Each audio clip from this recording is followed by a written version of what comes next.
The iron mask clamped shut around her face with a sound like a jail cell door, sealing Margaret Thompson into a nightmare of metal and silence. But this wasn't just any punishment. This was the Scold's bridle. And what happened next would reveal one of history's most insidious weapons of gender oppression. As the spiked metal tongue pressed against her own, preventing speech, eating, and even swallowing properly, Margaret realized she was facing something worse than physical torture.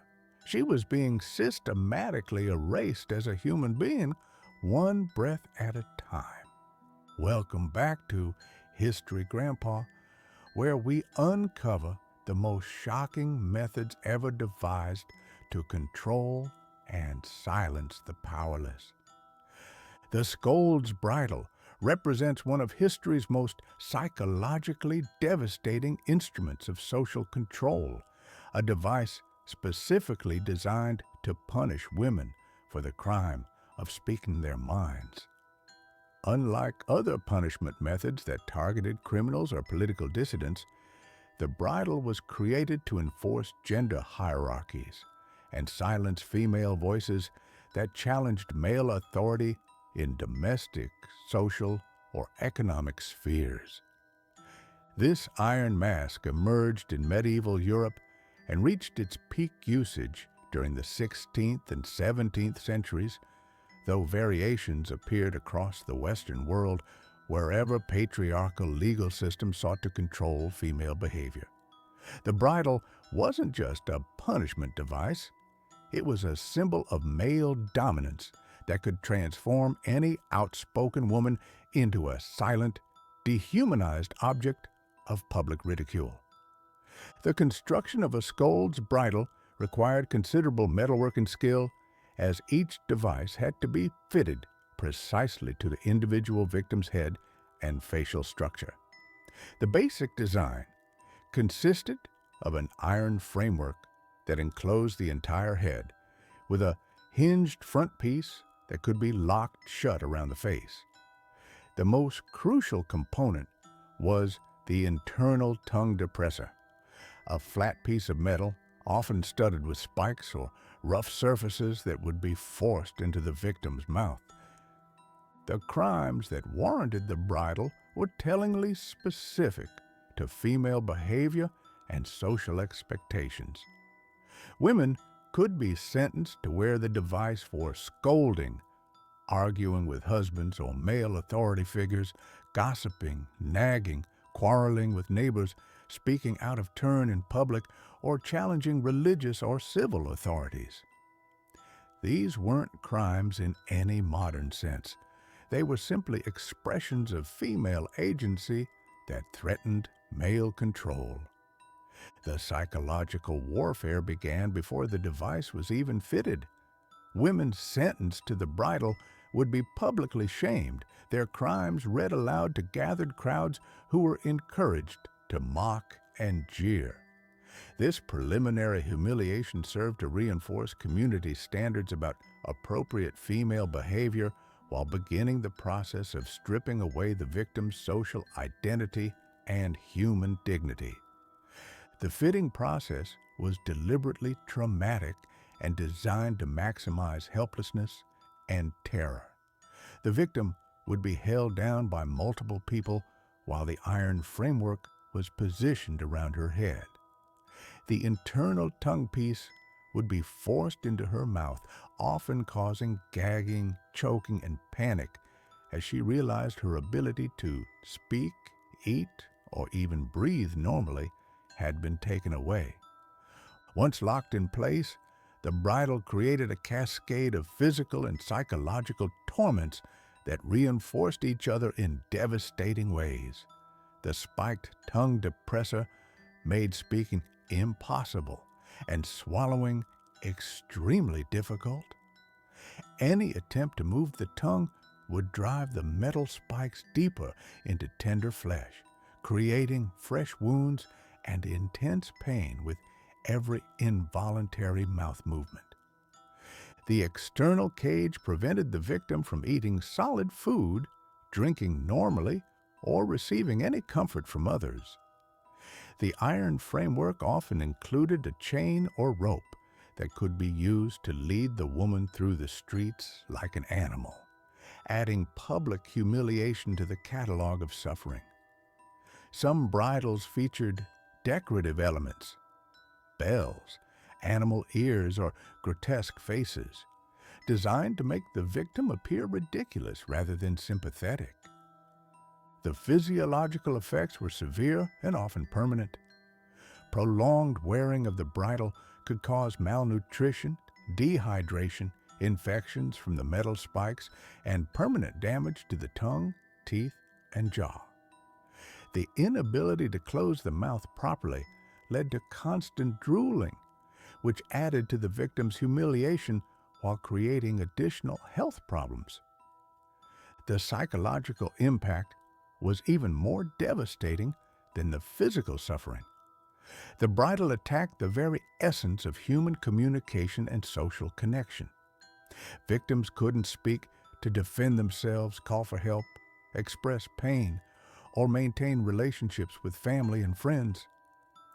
This enforced isolation often led to rapid mental deterioration as the human need for social interaction and self-expression was completely denied. The duration of punishment varied widely depending on local customs, the severity of the alleged offense, and the whims of male authorities. Some women wore bridles for hours, others for days or weeks. The longest recorded cases involved women who wore the devices for months, emerging as shadows of their former selves with permanent physical and psychological damage. The bridle's effectiveness as a tool of social control extended far beyond its immediate victims. The sight of a woman locked in the iron mask served as a powerful warning to other females about the consequences of challenging male authority. Communities would often force bridled women to parade through public spaces, ensuring maximum visibility for the punishment while reinforcing gender hierarchies through collective participation in the victim's humiliation. Different regions developed their own variations and refinements of the basic design. Scottish bridles were often particularly elaborate, featuring decorative ironwork that made the punishment into a form of perverted artistry. English versions sometimes included additional restraints or chains, while German examples often featured more aggressive internal spikes designed to cause maximum pain with any mouth movement. The legal framework surrounding the bridle revealed much about medieval and early modern attitudes toward women and their place in society. Courts often required minimal evidence to impose bridal sentences, accepting hearsay from male neighbors or family members as sufficient proof of scolding behavior. Women had little recourse for appeal, as the legal system that imposed these punishments was entirely controlled by men. The religious dimension of bridal usage reflected theological beliefs about female nature and the proper relationship between men and women. Christian doctrine of the period often portrayed women as inherently prone to sin, particularly the sin of excessive speech. The bridle was presented as a tool of moral correction that would teach women proper humility and submission to divine and earthly authority. The social dynamics surrounding bridal punishments reveal much about community structures and gender relations in pre-modern societies. Neighbors would often play active roles in reporting women for scolding behavior, creating networks of surveillance and control that made female self-expression dangerous even in private settings. The economic aspects of bridal usage were significant, as many communities invested considerable resources in purchasing or commissioning these specialized devices. The fact that authorities were willing to spend money on tools specifically designed to silence women reveals the priority placed on maintaining gender hierarchies and controlling female behavior. The end of a woman's ordeal could come through various means. Some served predetermined sentences and were released after specific time periods. Others were freed only when they demonstrated appropriate submission and repentance. Many suffered permanent damage that affected their ability to speak clearly or eat normally for the rest of their lives. The decline of the Scold's bridle began during the 18th century, as Enlightenment ideas about individual rights and human dignity gained influence. Critics argued that such punishments were barbaric relics of superstitious times that had no place in civilized society. The growing recognition of women's basic humanity made it increasingly difficult to justify devices designed specifically to dehumanize and silence them. The last recorded use of a Scold's bridle occurred in the early 19th century, though the attitudes and power structures that created the device persisted long after its physical elimination. The bridle's abolition represented a small but significant step toward recognizing women as full human beings deserving of basic rights and dignity.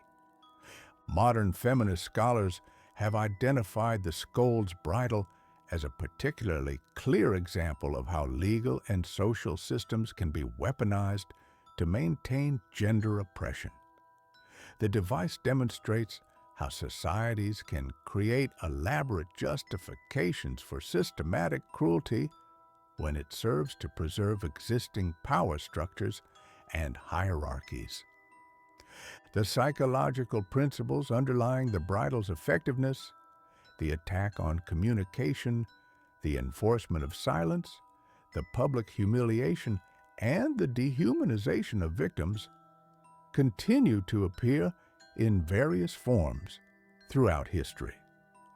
Understanding how these mechanisms worked in the past provides insight into how similar patterns of oppression operate in different contexts.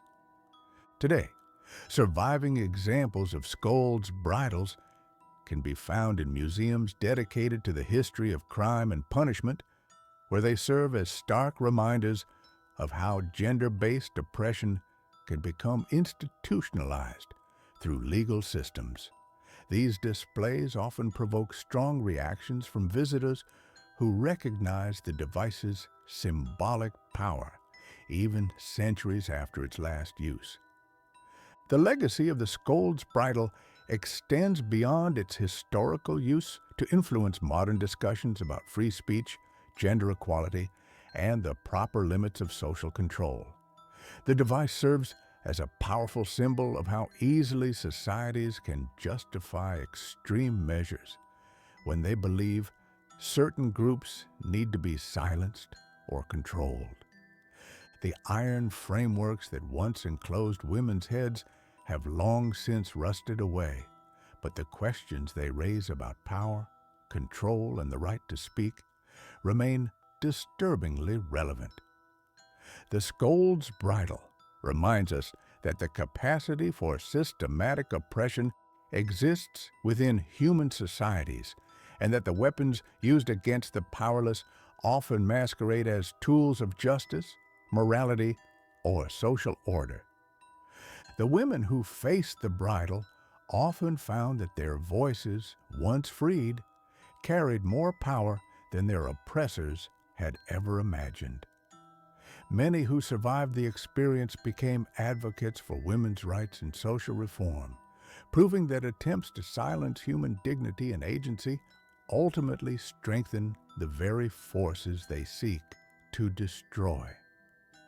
The mask that was meant to erase their humanity instead revealed the inhumanity of the system that created it.